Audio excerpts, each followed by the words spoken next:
వాళ్ళ ఆశలు వాళ్ళు నెరవేర్చుకునే స్థాయికి జగన్మోహన్ రెడ్డి గారు తీసుకెళ్ళడం అనేది మీరు అందరూ కూడా గమనించారు.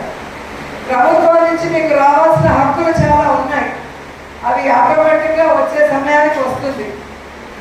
అవి పక్కన పెడితే మహిళగా ఈరోజు మహిళలకి జగనన్న ఇస్తున్న గౌరవం కానీ, రాజకీయంగా సముచిత స్థానం కానీ, విద్య వైద్యాన్ని ప్రతి కుటుంబానికి అందించి ఎలా ప్రతి అక్క చెల్లెని తన సొంత కుటుంబ సభ్యులుగా భావిస్తున్నారో మనం అందరం కూడా గమనించాలి.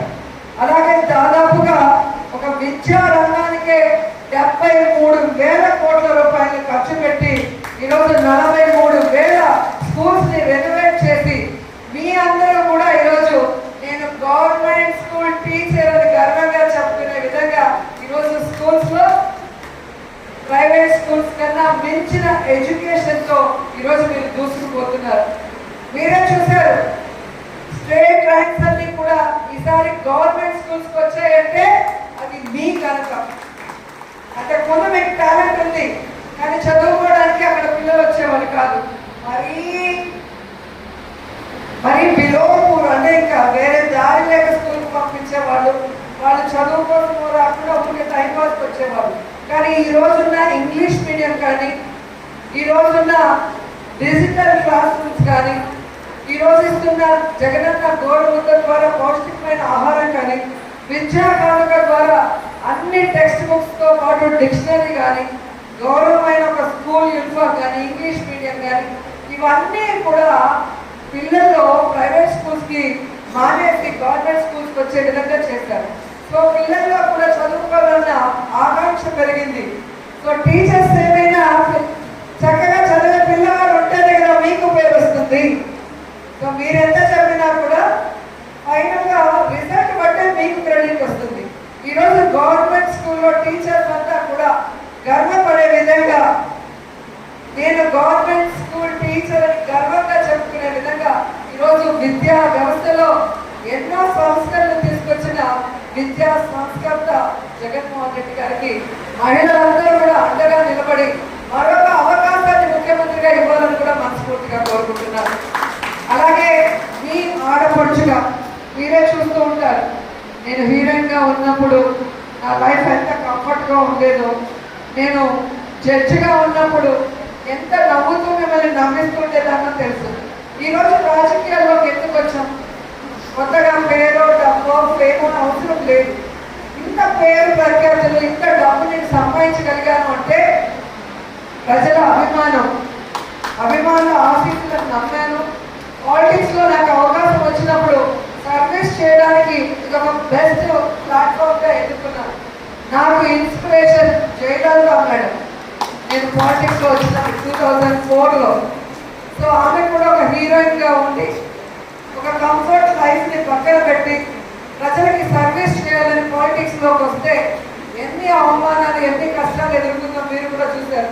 నాకు ఎప్పుడు కష్టం వచ్చినా, నా గురించి ఎవరు చెడుగా మాట్లాడినా, నన్ను ఎవరైనా మానసికంగా దెబ్బ కొట్టాలన్నప్పుడు నేను జయలలిత మేడంని గుర్తు చేసుకుంటాను. ఆవిడకి జరిగిన అవమానంలో మనదంత అన్నప్పుడు నాకు ధైర్యంగా అనిపించేది. లేకపోతే నాకు మాత్రమే ఇలా ఎందుకు జరిగింది, నన్నే ఎందుకు తింటున్నారు, నాకెందుకు ఇన్ని కష్టం అంటే నేను పని చేయలేదు.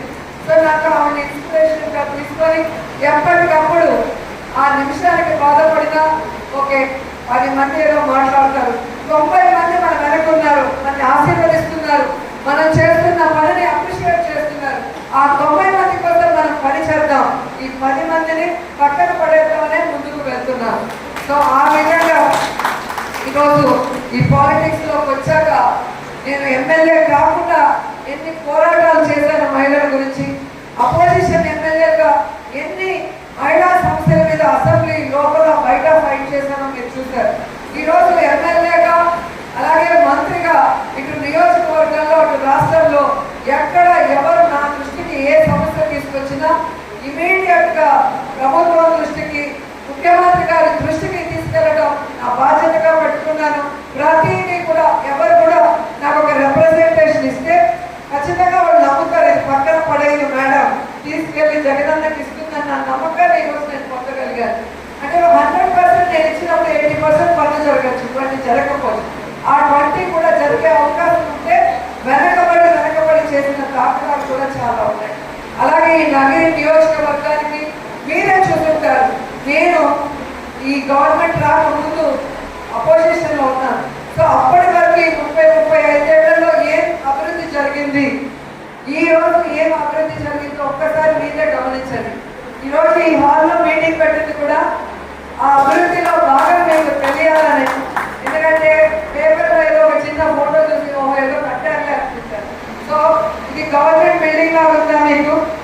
ఏది చేసినా కూడా మనసుతో చేశాం, ఇక్కడ ఉన్న ప్రజల కోసం చేశాం. ఈ రోజే మున్సిపల్ ఆఫీస్ కూడా ఓపెన్ చేసి ఇప్పుడే వచ్చాం. అలాగే షాదీ మహల్ ఓపెన్ చేశాం. ఎలక్ట్రిక్ ఫిల్టరేషన్ షెడ్స్ దాదాపుగా 1,50,00,000 రూపాయలు పెట్టి పుత్తూరులో నగిరిలో 2 చేశాం. పార్కులు చేశాం. పాలిటెక్నిక్ కాలేజ్ కట్టించాం 7.5 కోట్లు పెట్టి. అలాగే సబ్స్టేషన్ విజయపురంలో ఐటీఐ కాలేజ్ కట్టించాం. ఎందుకు ఇంత గర్వంగా చెప్పగలుగుతున్నానంటే 30-40 సంవత్సరాలు ఇక్కడే ఎమ్మెల్యేగా మంత్రులుగా ఉన్నవాళ్ళు చేయలేనిది ఫస్ట్ టైం నేను అధికారంలో ఎమ్మెల్యేగా ఉండగానే చాలా మటుకు ఇవన్నీ కూడా భూమి పూజ చేశాను, మంత్రిగా ఓపెన్ చేశాను అంతే. అంటే ఎమ్మెల్యేగానే ఇవన్నీ నేను సాధించాను. ఎంత ఈ నియోజకవర్గం మీద, ఈ ప్రజల మీద ఎంత ప్రేమతో అభిమానంతో వర్క్ చేశానో గమనించి